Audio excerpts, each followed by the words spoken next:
Երևանի Դեմիրճյան փողոցի այս հասցեում երեկ հայտնաբերվել է երիտասարդ աղջկա D. Ըստ իրավապահ մարմինների մահացածը 23-ամյա չեչեն Այշաթ Բայմուրադովան է։ Նա մինչ այդ 3 օր է անհետացած էր։ Թեև պաշտոնապես դեռ չի հայտարարվում տեղի ունեցածը սպանություն է, ինքնասպանություն է, թե կենսաբանական մահ, սակայն Ֆակտոր TV-ն տեղեկություններ ունի, որ խեղդամահ են արել։ Բայմուրադովան բնակարանից դուրս է եկել հոկտեմբերի 15-ին ժամը 22-ի սահմաններում եւ չի վերադարձել։ Ֆակտոր TV-ին ներքին գործերի նախարարությունից հայտնեցին, ոստիկանությունը ահազանգ է ստացել հոկտեմբերի 17-ին։ Ըստ այս պահին հայտնի տվյալների, նա նույն օրը գնացել է Դեմիրճյան փողոցի բնակարաններից մեկը եւ կրկին ըստ նախնական տվյալների նա մահացել է հոկտեմբերի լույս 16-ի գիշերը, այսինքն ոստիկանությունում հաղորդում ստանալուց առաջ։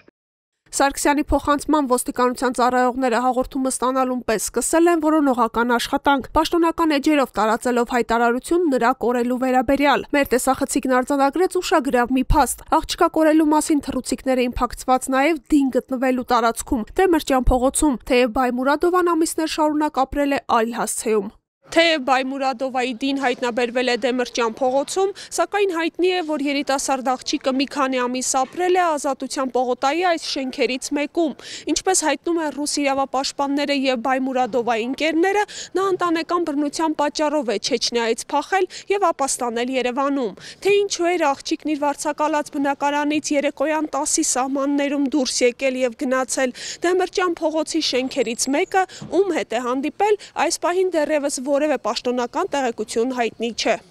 Ի վերջո, ինչ է հայտնի Բայմուրադովայի մասին, սուղ տեղեկություններ կարողացանք ստանալ միայն ռուսական կայքերից։ Ինչպես գրում է Նովայա Գազետա Եվրոպան, Այշաթ Բայմուրադովան անցած տարի փախել է տանից, որտեղ տևական ժամանակ աղջիկը ենթարկվել է բռնության ինչպես ամուսնու, իսկ մինչ այդ էլ հոր կողմից։ Ռուս իրավապաշտպանների ջանքերով աղջկան ուղարկել են Հայաստան, որտեղից նա հույս ուներ տեղափոխվել Եվրոպա։ Սակայն, ինչպես գրում է ռուսական մամուլը, Այշաթի պատմությունը բավական համոզիչ չէր եվրոպական երկրների համար նրան պաշտպանություն տրամադրելու համար։ Փախուստից հետո Այշաթը չի թաքնվել, նա բաց էր սոցիալական ցանցերում եւ լուսանկարներ էր հրապարակում իր նոր տեսքով, կարճ սանրվածք եւ հագուստ, որը շատ հեռու էր, ինչպես պետք է լինի չեչենկինը ավանդական պատկերացումներից, տաբատ, մերկ ու սեր։ Նա սոցիալական ցանցերում բուրըն վեճերի մեջ էր մտնում ինչպես Կադիրովի պաշտպանների, այնպես էլ Հյուսիսային Կովկասից այլ փախստականներին վիրավորողների հետ։ Երբեմն վեճերը վերածվում էին անձնական հաղորդագրությունների, որից հետո նա հրապարակում էր իր հակառակորդների լուսանկարները եւ անձնական տեղեկություններ։ Ի պատասխան նա սպառնալիքներ եւ վիրավորանքներ էր ստանում նրանցից։ Ստացվում է, որ Բայմուրադովան ոչ միայն ընտանեկան բռնության ենթադրյալ զոհ կարող է լինել, այլև քաղաքական հաշվեհարդարի։ Ըստ ռուս նույն իրավապաշտպանի, հոկտեմբերի 15-ին Այշաթը գնացել էր Ինստագրամյան իր նոր ծանոթուհու Ոման Կարինեի հետ հանդիպելու, որը հետո պարզվել էր ծնունդով Հյուսիսային Կովկասից չէր, այլ մի քանի անգամ Չեչնիա էր այցելել, իսկ այդ Կարինայի հետևորդների թվում էին Կադիրովի մերձավոր շրջապատի մարդիկ։ Ըստ տեղեկությունների այդ Կարինայի հետ հանդիպման գնալուց հետո է Այշաթն անհետացել, իսկ օրեր անց հայտնաբերվել մահացած։ Ըստ չհաստատված տեղեկությունների աղջիկը խեղդամահ է արվել, իսկ միջադեպին հնարավոր ներգրավված անձինք ֆիքսվել են տան դրսում տեղադրված տեսախցիկով։ Բայմուրադովայի մահվան լուրը հրապարակվելուց հետո Կարինան փակել է սոցցանցերի իր հաշիվները։ Արդյոք Հայաստանի Հանրապետության իրավապահ մարմինները տեղեկացված են եղել, որ Բայմուրադովան վտանգի մեջ է։ Ներքին գործերի նախարարությունից բացասական պատասխան են տալիս։ Այշաթ Բայմուրադովան Հայաստանում մի քանի ամիս է բնակվել եւ ինչպես ինքը, այնպես էլ այլ անձինք նրա իր երկրում միջավայրից փախչելու կամ հետապնդվելու մասին ներքին գործերի նախարարության ոստիկանություն չեն տեղեկացրել։ Ենթադրյալ սպանության վերաբերյալ այս պահին զերծ կմնան որևէ տեղեկություն հայտնելուց, քանի որ նշանակվել են փորձաքննություններ, որոնք էլ կտան հարցերի պատասխանները։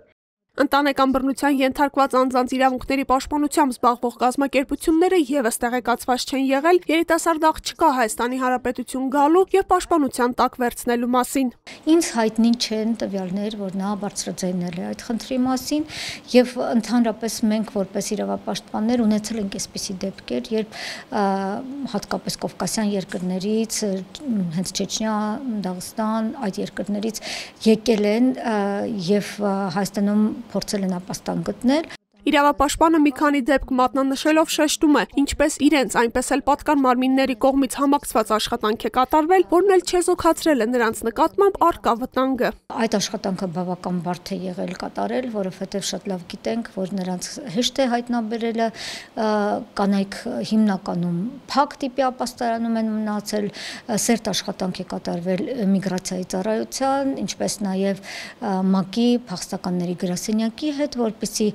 նրանց համար որոշակի կարգավիճակ ձեռք բերվի, ապա եթե կանայք իրենց ապահով չեն զգում Հայաստանում, տեղափոխվեն այնպիսի երկիր, որտեղ հնարավոր չի լինի առնվազն հեշտ տեղաշարժվել եւ